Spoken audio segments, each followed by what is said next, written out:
বনেদি বাড়ির পুজো মানেই ঐতিহ্যের কাহিনী। নানা অজানা ইতিহাস কথা বলে পুজোর দালানে। তেমনই একটি বাড়ি হলো উত্তর কলকাতার নিমতলা স্ট্রিটে হাটখোলা দত্ত বাড়ি।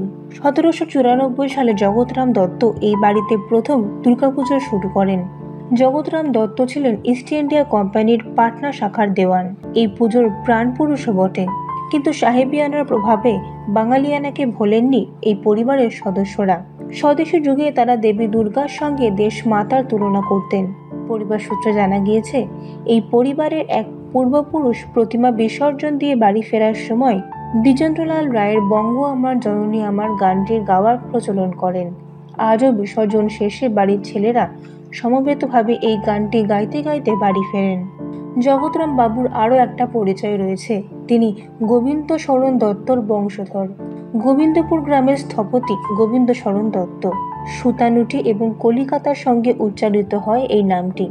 1780 সালে গোবিন্দপুর ছেড়ে হাটখোলায় বাড়ি করেন গোবিন্দ শরণ। সেই থেকে এটি হাটখোলা দত্তবাড়ি নামেই পরিচিত। অষ্টাদশ শতকের শেষভাবে আন্দুলের দত্ত চৌধুরী পরিবারে রামচন্দ্র দত্ত হাটখোলা অঞ্চলে বসতি স্থাপন করেন এবং সেই সময় থেকে শুরু হয় দুর্গোৎসব।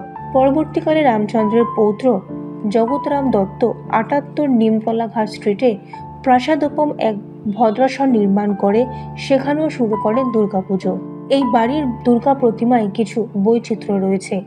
সাবেক বাংলা রীতির প্রতিমাকে পরানো হয় ডাকের সাজ। সিংহ ঘটক আকৃতির মঠ চৌরি শৈলীর চালিতে থাকে মাটির অলঙ্কারণ।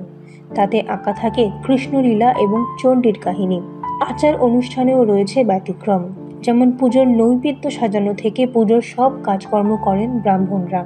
পুজোয় অন্নভোগ না হলেও থাকে নানান ধরনের ভাজা ভোগ এবং মিষ্টি। পুজোর ভোগে আলু ব্যবহার করা হয় না।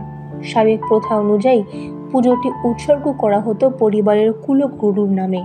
নবমীতে বলি দেওয়া হয় ক্ষীরের পুতুল। বাড়ির কোনো সদস্যেরই বলি দেখার অনুমতি নেই। বলির জায়গাটা কাপড় দিয়ে ঢেকে দেওয়া হয়। কালের নিয়মে অতীতের চাকচিক্য এবং জৌলুস কোনোটাই আজ নেই। তবে তার জন্য এতটুকুও ম্লান হয়নি এই পুজোর আভিজাত্য এবং ঐতিহ্যের রেশ। আরও খবরের আপডেট পেতে সাবস্ক্রাইব করুন আমাদের ইউটিউব চ্যানেলটি আর বেল আইকনে ক্লিক করুন নোটিফিকেশনস পেতে।